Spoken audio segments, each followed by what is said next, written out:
Hello बच्चों, let's see the question is plants having little और no secondary growth are.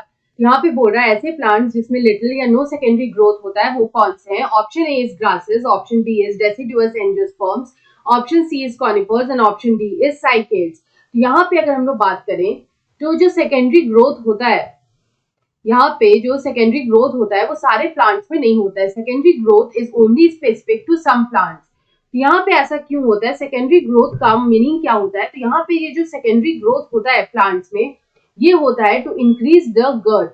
इससे यहाँ पे होता है इंक्रीज इन द गर्थ।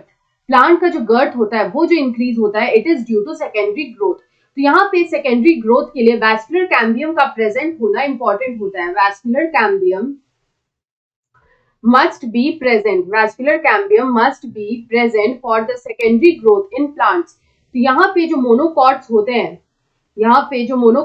हैं, उनमें यहाँ पे जो वैस्कुलर कैम्बियम होता है वो एब्सेंट होता है। The vascular cambium is absent in monocots.